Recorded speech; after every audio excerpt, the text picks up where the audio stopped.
Esses foram meus últimos ganhos na internet usando apenas meu celular. Sem fazer dancinha, sem aparecer, sem esquemas fraudulentos ou coisa do tipo. Apenas postando cortes de vídeos como esse que você está assistindo. Para mais informações, clique no link da descrição desse vídeo. E pagou para o povo brasileiro pobre 350 bilhões de reais de Bolsa Família. É um número. Tá meio... Ou esse né? número é verdade ou mentira. Eu tenho ele aqui. Fonte, Tesouro Nacional. Aí outro dia eu fiz um filminho. Disse, olha, o Lula fez alguma coisa pelos pobres. Eu não sou cego, eu estava lá, eu ajudei. Pago um preço por isso, porque eu ajudei. O Lula fez alguma coisa pelos pobres. Como nunca ninguém fez, o pouco que ele fez pareceu muito. Mas ele fez muito mais, mas muito mais pelos ricos. Como todo mundo fez sempre pelos ricos, ninguém estranhou que um cara que se diz de esquerda tenha feito também pelos ricos como fez. Aí zangaram comigo, eu não posso falar nada. Aí tá atacando o Lula, eu estou atacando o Lula aqui. Não. Isso não é número? Não. Mas é que o PT ele tem um problema, na minha opinião, de não entender que todo mundo já sacou Não, o PT qual é uma deles. cartomante com Alzheimer. Sabe tudo que vai acontecer daqui 4 anos, mas não se esqueceu de tudo que aconteceu nos últimos 18. Sim. Esse é uma cartomante com Alzheimer, que eu brinco com ele, se enlouquece. Então o número é esse. 4 trilhões e 88 bilhões de reais de juro. Quer dizer o que não é para pagar? Não, estou só dizendo que foi pago do Tesouro Nacional Brasileiro 4 trilhões com T de tapioca durante o período lulopetista na presidência da República. E para o Bolsa Família foram 324 bilhões no mesmo período. Fora as isenções fiscais, né? 327 bilhões por ano. Boa parte disso quem fez foi o PT.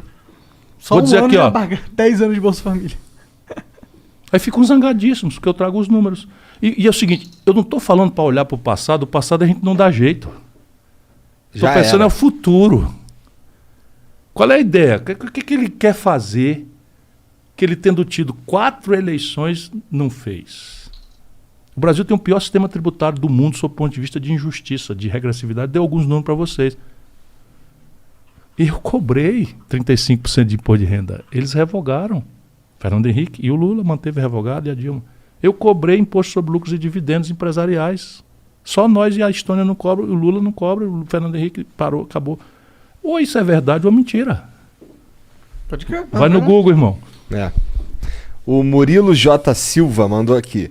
Salve, salve família. Salve Ciro. O suposto sardinha na lista de da Odebrecht, que parece sentir um coronel no Ceará, inclusive com supostas agressões públicas, inventa que vai tirar todo mundo da SPC e que diz que a política econômica do Biden se assemelha com a sua. Ficou ofendidinho? Eu não. Essa é meio pesada. Mas é muito leve para mim. Sardinha é o nome do Eliseu Padilha na lista da Odebrecht. E os filhos do Bolsonaro, bandidos que são, ladrões que são, inventaram, botaram nesses universos de fake news que era eu. Eu nunca respondi. Aqui, ó, cidadão. É Murilo. Nunca respondi por um mal feito na vida. Nunca. Nunca. Nem uma única vez na vida. Coronel, por quê? O Bolsonaro é capitão, terrorista e bandido. Eu sou coronel de quê? Quantas rádios eu tenho? Quantas TVs eu tenho? Qual é a melhor educação do Brasil? Ou isso é verdade que eu estou dizendo ou é mentira? Já viu o coronel apostar em educação, ô babaca? Gostei. Percebe? Esses bolsonaristas piraram.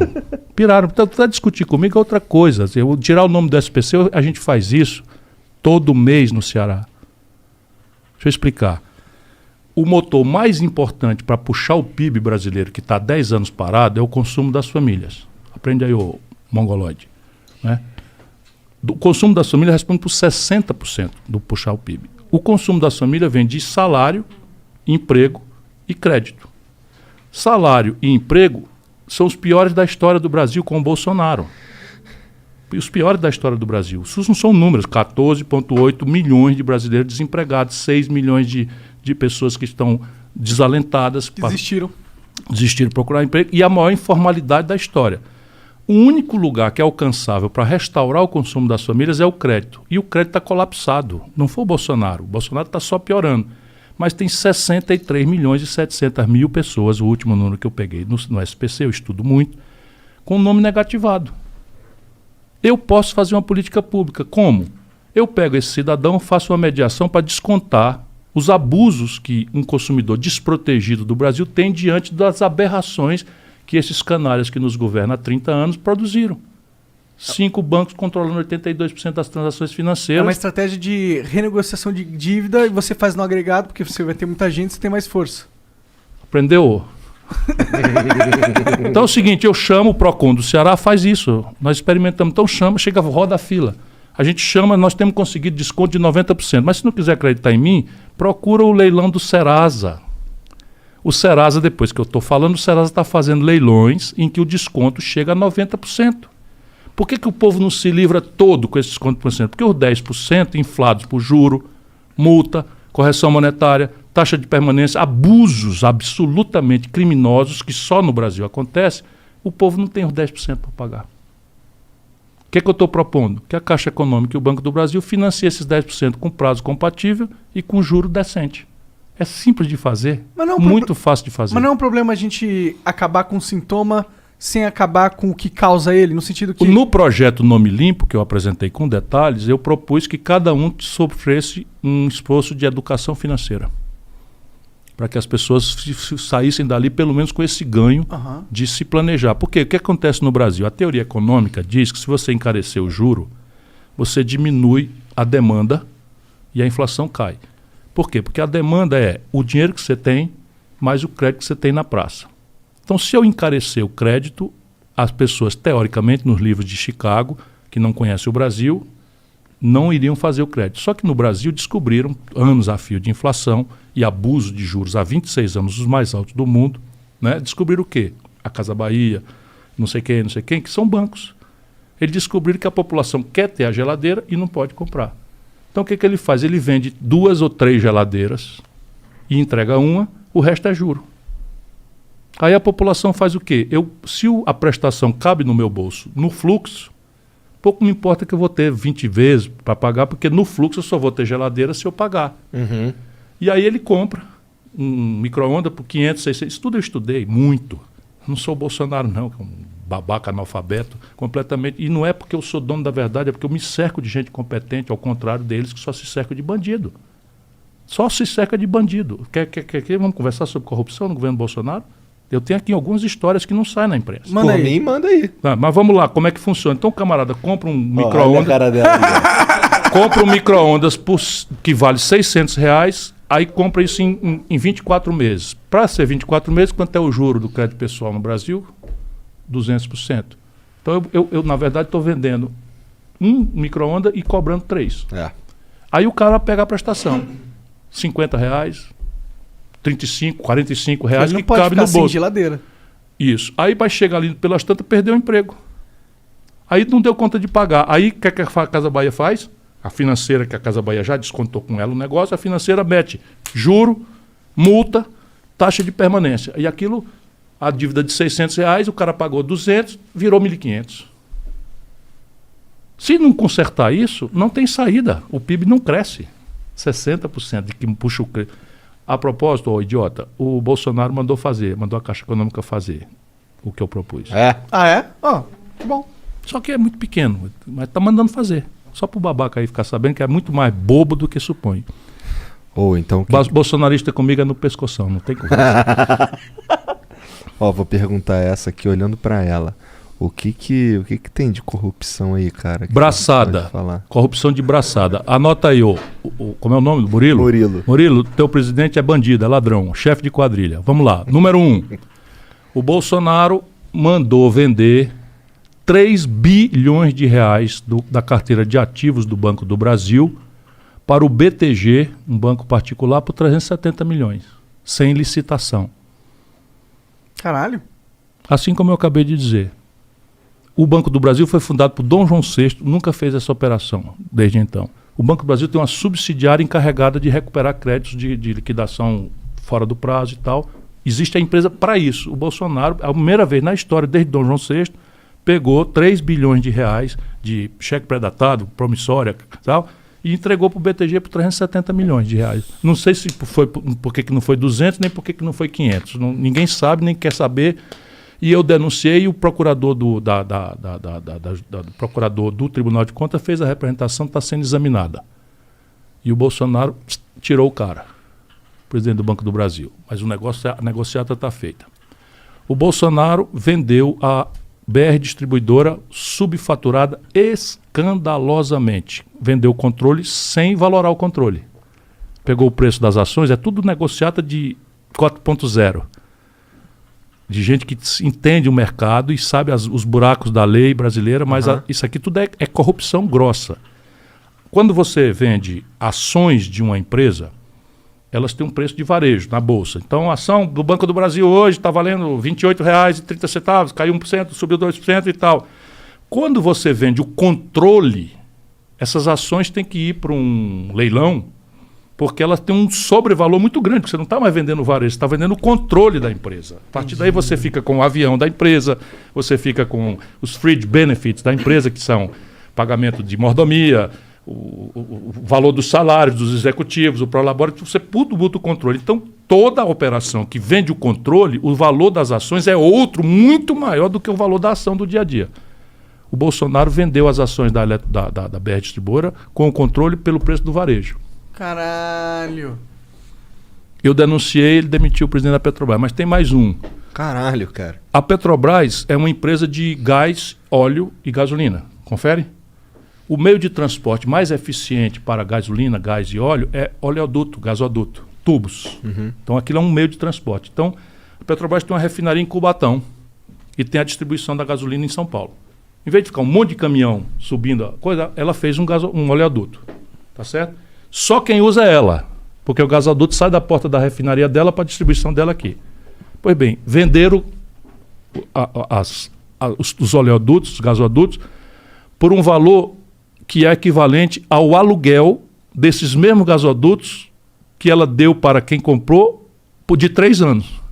Caralho. Roubalheira de braçada, tu entendeu? Vou repetir, Igor. Essa é complicada, cara. Não é entendi, assim, não. é assim. A Petrobras tem um gasoduto, um oleoduto. Ela vendeu esse oleoduto por R$300. Tá certo? E para tu que comprou, ela deu um contrato, take or pay, de R$300 por 3 anos. Ué?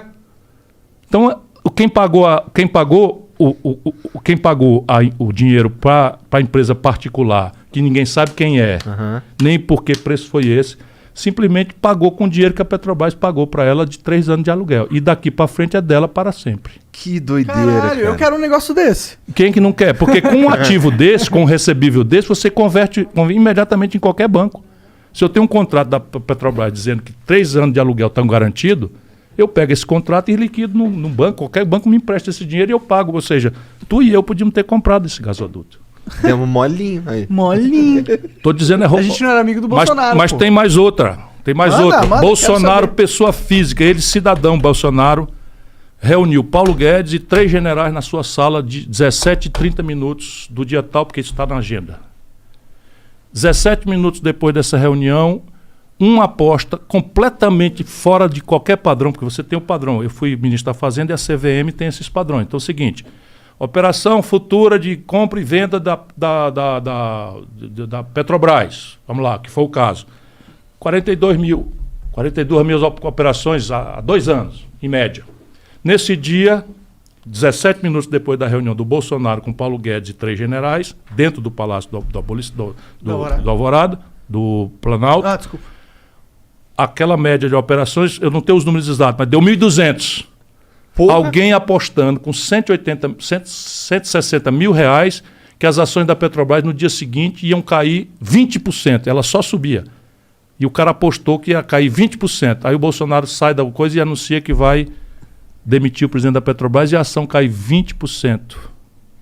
Aí o cara que botou 160 mil reais e o seu nome da corretora, não lembro agora, mas é fácil, ganhou 18 milhões de reais. Quem fez essa operação?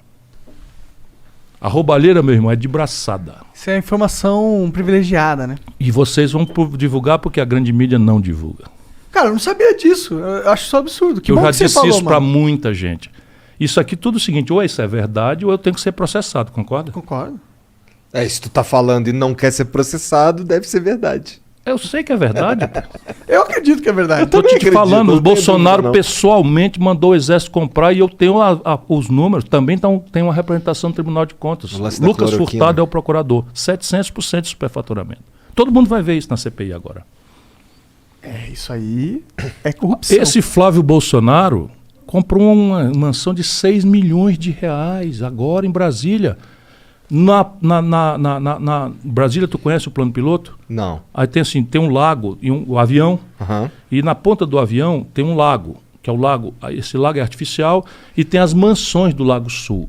Só coisa de 6 milhões de reais. 6 milhões de reais, é muito dinheiro na Califórnia, tá certo? Sim. Ele comprou essa mansão e registrou a operação, esperando que ninguém visse, num cartório que fica a 80 quilômetros do cartório da região. Esse Flávio Bolsonaro. Ah, mas ele é muito urso. Ele achou que ninguém ia descobrir, né? É, mas foi descoberto e o que aconteceu? Nada. Nada. Porra, eu fico pensando que... Esse é o cara que se elegeu denunciando a roubalheira do PT. É. É. E que ia moralizar o Brasil, que ainda tem babaca desse tipo fanático aí, mentindo, porque ele diz, esse cara deve ser uma pessoa boa, deve ser uma pessoa boa. Ele acredita mesmo, porque os Flávio Bolsonaro, esses bandidos, filhos dele, tem esse gabinete de ódio e vão inventando. Eles inventaram outra, que eu tinha uma empresa de carro-pipa. Eu nunca tive empresa na minha vida. É fácil para mim, porque eu não quero saber de empresa. Meu negócio é a política, não quero saber. Portanto, eu não posso ter patrimônio, não tenho nada, zero. Tenho minha casa, meu carro e pronto. E com declaração de bens ali bem arrumadinha.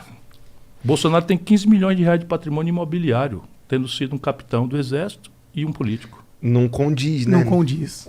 Enfim, vocês estão dizendo. O Pedros diz aqui, ó, salve, salve, Flow. Ciro, sou aqui de Duque de Caxias, no Rio de Janeiro, e queria saber sobre qual é o seu plano de segurança voltado para o enfrentamento às milícias no Rio e como você pensa construir o Ministério da Segurança Pública. E lança a delegada Marta Rocha para governadora. Veja, eu estou muito preocupado com essa questão da segurança e ela não é simples, não é trivial. Eu não vou falar com tanta segurança sobre isso como eu gosto de falar em economia, que é o que eu me dedico mais. Mas isso eu tenho ouvido muita gente especialista e essas pessoas também não estão muito seguras nem perplexas, e um pouco perplexas. Entretanto, algumas ideias já tenho. Eu pretendo federalizar, não é, os crimes contra o patrimônio público, os crimes cometidos pelas polícias e os crimes das facções criminosas. Pretendo trazer para a responsabilidade, na contramão da autonomia dos estados, eu quero federalizar. E a forma de enfrentar isso também está ficando pacífica entre os que me assessoram, tem muita gente me ajudando a pensar isso. Eu consulto, e não tem compromisso eleitoral nenhum comigo, eu consulto o Fórum Brasileiro de Segurança Pública, que reúne a melhor inteligência, a sede aqui em São Paulo. Eu ouço muito, eu tenho pessoas como um delegado Orlando Zacconi, do Rio de Janeiro, que é do Policiais Antifascistas, uma instituição que eu estive presente na fundação, que é um punhado de gente que está pensando nesse assunto. E eu tenho alguns amigos na Polícia Federal. Então a ideia minha é estabelecer isso como tarefa federal e definitivamente a forma de enfrentar, que é praticamente pacífica entre todos os meus conselheiros, não é aparato, é inteligência. Ou seja, mapear o caminho do dinheiro, inovar em matéria de ferramentas de fazer isso, de expropriação disso, e fazer operações cirúrgicas, guiadas por inteligência, jamais esse tiroteio amalucado e tal. É muito grave o que está acontecendo. Hoje não é mais só no Rio de Janeiro. Quer dizer, Fortaleza hoje, os bairros, por exemplo, mais pobres, estão aterrorizados por facções criminosas. Na medida em que começou a dar problema em São Paulo, não sei o que e tal, desceram para lá. E estão lá disputando a meninada no terror, né, e na ilusão do gavião da vida, do consumo. Rápido, você virar rico rápido. Consegue e não é nem rico, sabe? É viver o que puder viver agora, porque o futuro não me dá nada. Não... Eu tenho muita angústia com esse assunto. Esse é o tema que mais me deixa perplexo na questão do Brasil hoje. De qualquer forma, eu sou um cara muito duro. Então a minha ideia é que a cabeça do crime organizado, milícias, facções criminosas, etc., serão segregados, não é, incomunicáveis em presídios federais. Não é? Isso será feito com um punhado de mudanças. De qualquer forma, o aparato da Polícia Federal hoje é ridículo. A última vez que eu tive o número, nós tínhamos ao redor de 8 mil policiais federais efetivos. Francamente. 8 mil policiais para um país de 200 milhões de habitantes. Mas o mais grave é que os meus números estão defasados, porque esse assunto mesmo eu estou precisando renovar minhas informações. Os amigos de lá da Polícia Federal que me ajudam. Mas assim, na época chegava a 35%, quase 40% dos policiais federais, que por regra são muito bem qualificados, o concurso é muito bom, a academia é muito boa, eles têm bom conceito. O Bolsonaro está desmoralizando também, metendo política dentro, não sei o que, está lá uma confusão danada dentro da Polícia Federal, porque tem uma turma mais profissional que não aceita, mas tem outra turma que é bolsonarista e que está envolvendo a Polícia Federal em perseguição de adversário, o cacete, enfim. Mas o fato é que quase 35% dos policiais federais altamente sofisticados, com salários compatíveis, sempre devia ser melhor, mas compatíveis, né, com a carreira importante deles, estão carimbando papel atrás de mesa. Então uma das providências que eu vou tomar é pegar essa gente toda e botar para a rua, para investigação, e aumentar o efetivo da Polícia Federal para que ela assuma como federais esses crimes. O crime contra a administração pública, o crime de facções, organizações criminosas de qualquer natureza. Daí tu tem o quê? Que dobrar o efetivo? Será? Mais do que dobrar. Mais do que dobrar. Como os presídios federais. Nós também não temos presídios federais suficientes para você segregar a cabeça do comando do crime. Porque os presídios, como eu disse para você, virou quase 900 mil presos. Por regra, a garotada chega com primariedade de pequenas quantidades de droga. Dá para mexer nisso aí também? Dá para mexer. A cabeça. Você tem que mapear o dinheiro. Esse é o caminho, sim. Onde é que eu estou vendo isso? Eu estou vendo nas experiências internacionais que algum êxito tiveram. As pessoas falam muito na experiência norte-americana do Tolerância Zero em Nova York. Tinha um momento muito grave. A gente vê nos filmes, né, não só os anos 40, os anos 50, do gangsterismo, da máfia, mas facções criminosas perigosas no Harlem, não sei o que e tal. E houve ali uma política de tolerância zero. Mas as pessoas, e quando eu fui estudar, ela é da cultura americana, porque envolveu uma coordenação política do Judiciário e do Ministério Público, que é muito improvável que a gente consiga fazer. E a sociedade americana, como ela dá oportunidade para quem quer viver decentemente pelo trabalho, ela se sente pouco pudor em reprimir matando o bandido, vamos falar com clareza. E não é o caso do Brasil, porque também você tem uma questão de territorialidade. Você imagina, 95% da comunidade do Jacarezinho é de trabalhador. Aí tem gente de esquerda que acha que a miséria gera pobreza, gera violência. É mentira. Mentira. O povo pobre é trabalhador, é decente, é honesto. E desenvolveu, dado que é muitos anos, desenvolveu um modo de conviver com a bandidagem por um misto de medo, terror e clientelismo. Eu conheci o Ben-TV na Rocinha, filho de cearense, eu fui lá andar, não sei o que e tal, ele pediu para me conhecer e tal. Então, enfim, tá bom, vamos conhecer o cara e tal. E era um garotão novo, mataram logo em seguida e tal. E era isso, é terror e clientelismo. Eles ficam ali. Quem faz medo é a polícia. Que a polícia que é o inusitado, é o que chegou o caveirão, bala pra cá, bala pra lá, e tá aí o corpo estendido no chão. Foi Chico Buarque que fez aniversário ontem, é o verso dele, tá aí o corpo estendido no chão. Nós precisamos conversar sobre isso, nós não podemos nem ficar nessa ilusão idealista, mas pouco compatível com a vida, de que a miséria gera a violência, que a gente tem que ter uma coisa que transformou na cabeça da população a generosa ideia de direitos humanos como uma espécie de proteção, de acobertamento à violência. Isso está errado. Está errado. Não é assim. Bandido é bandido e bandido tem que ser enfrentado como bandido. Não dá para não trocar tiro com uma facção criminosa organizada, porque o único jeito de você vencer eles é Não, veja bem, se você tiver, vamos lá, uma área aberta em que a mira seja, não sei o que, nenhum problema, eu entendo isso. Nenhum problema. Eu fui governador, cara. Fui governador, comandei a polícia. Não tem um problema nenhum, tá tudo certo.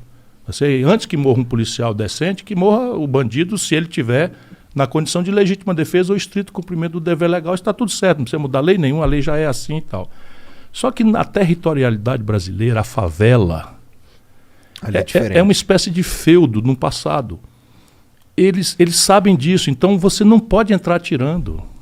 Você não pode entrar atirando e ficar displicente, porque morreu uma pessoa. A população acaba servindo de escudo humano para os caras. Total. Então o que você tem que fazer tem que fazer a inteligência, mapear. E deixa eu te dizer uma coisa que eu tenho segurança.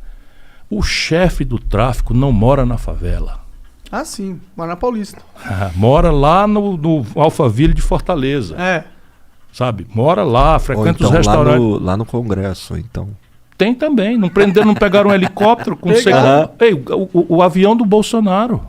É o cara do exército lá, né? O sargento lá, né? Sim, mas peraí, não tem um chefe disso? Não tem nada. Cadê a explicação? Pronto, sumiu. O cara, um oficial, quer dizer, um membro das Forças Armadas Brasileiras, tenente, flagrado, é um sargento, flagrado num país estrangeiro. Isso é a maior vergonha que eu já passei na minha vida.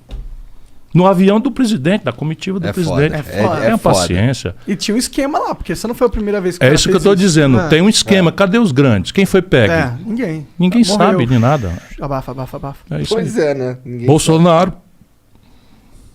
O Goianês mandou aqui. Não sou de esquerda, mas acho que o Ciro merecia uma chance. Entre Lula, Bolsonaro e ele, eu iria nele. Só não curto esse endeusamento do Estado. Ciro, é possível ter uma economia livre e um Estado forte? Sem nenhuma dúvida. Todas as economias dinâmicas do mundo estão escudadas em Estados fortes. Essa contradição é falsa. Veja, existiria a potência americana, militar, tecnológica, financeira, tem um padrão mundial de trocas, que é o dólar, sem o Estado norte-americano? Mergulhe nisso profundamente. Você sei que no New Deal foi Keynes. O que é o New Deal? O New Deal é o seguinte, a depressão de 29, como é óbvio da teoria capitalista, o capitalismo é cíclico, ele entra ciclicamente de forma sistêmica em crise. Porque tem momentos de expansão, a superoferta, e momentos de contração. E o próprio Adam Smith compreendia tudo isso. Tal. E o Keynes dizia que em tempos de depressão econômica, as pessoas confundem o Keynes como antimercado, não tem nada disso. Né? O Keynes, que é a base do desenvolvimentismo brasileiro e que é a base do Biden, que esse boboca não entendeu nada, basta ler meu livro. E não é porque o Biden leu meu livro, é porque é óbvio, ele está simplesmente voltando às ideias do Hamilton, fundador, um pai fundador da América, e o New Deal que eu estou contando. Então, em depressão, em 29, foi a pior depressão da história do capitalismo mundial antes de 2008. E o que é que aconteceu? Foi o Keynes. O Keynes tinha uma frase que era assim, em tempos de depressão, estamos falando de capitalismo, o Estado deve pagar para o povo cavar um buraco, e depois pagar para esse povo tapar esse buraco. Querendo com isso dizer, ora, um corpo, quando está catatônico, que está parada cardíaca, você faz uma massagem cardíaca, faz uma pancada, dá um eletrochoque, alguma coisa. É mais ou menos isso que funciona estruturalmente. Evoluindo da iniciativa privada para esta parceria ou evoluindo do estatismo grosseiro, aos nossos modos de ver, ocidentais, dos chineses. Quando é que a China vira a potência? Quando ela descobre que era tempo de emancipar a iniciativa privada. Portanto, o que funciona é Estado forte, iniciativa privada convergente e uma academia ocupada em responder aos desafios tecnológicos que o desafio do desenvolvimento pretendido funciona. Isto é 100% das experiências de êxito civilizatório no mundo. Aí vamos ao oposto. Exiba uma única experiência de crescimento ou civilização exitosa ou desenvolvimento com o laissez-faire, com o mercado sozinho. Não tem esse exemplo. Nenhum. Vocês vamos lá, não tem um.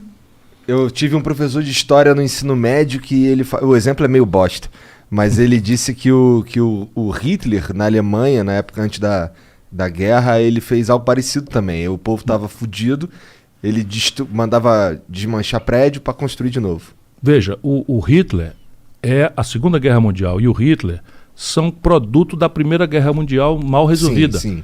Então o Tratado de Versalhes, que pôs fim à Primeira Guerra Mundial, submeteu os alemães a um preço impagável. A indenização de guerra, a proibição de fazer e tal. E aquilo gerou uma crise econômica com características monstruosas, que é o que eu temo no Brasil. né? Temos no Brasil uma característica monstruosa, hiperinflação. Você tem cenas de pessoas com carrinho de mão levando o marco alemão para comprar um pão. Hiperinflação, porque não existia indexação, só o brasileiro fez isso e tal. E surge o Hitler. Surge o Hitler como uma resposta assustada do povo alemão contra a interdição estrangeira. E o Hitler mistificou, como o Bolsonaro, de forma ridícula, faz também, mistificando grupos tipo judeus, não sei o que e tal, que são a comunidade LGBTQI, são os negros, são os estrangeiros e tal, e vai inventando inimigos externos e arrumou a economia, fazendo, né, um Estado muito forte. E faz isso, fazendo isso para empregar as pessoas, e faz isso desacatando o Tratado de Versalhes completamente e construindo um aparato de guerra de alta sofisticação tecnológica que mudou a humanidade numa convulsão que matou quase 50 milhões de pessoas. É. Bom, o Kelch Alegre manda aqui, salve, salve família. Ciro, votei no Bolsonaro em 2018 e me arrependo, porém não cometerei o mesmo em 22. E pesquisei e vi que você tem um projeto bom e que as fakes de que você inventa números é tudo uma mentira. Eu quero dizer que eu fui atrás aí das paradas que tem aí nos rodapés das páginas e pelo menos os que eu vi lá era real mesmo. É real mesmo, essa parada aí mesmo. É porque os caras falam que o Ciro Gomes, mas Ciro Gomeseia os nomes. Eu penso. Você vê se eu paro aqui, estou pensando, estou à vontade. Vamos ter uma conversa, esqueci que tem câmera e tal, não sei quando ver essa conversa. Então, estou conversando porque eu amo o Brasil, eu estudo muito, mas assim, a precisão dos números, são 600 pessoas que trabalham comigo. É, porra. O melhor do pensamento acadêmico brasileiro. Meu irmão, muito obrigado. Olha, não tem culpa nenhuma você. 58 milhões de brasileiros foram enganados pelo Bolsonaro. E a razão da enganação foi a tragédia econômica e a corrupção do PT.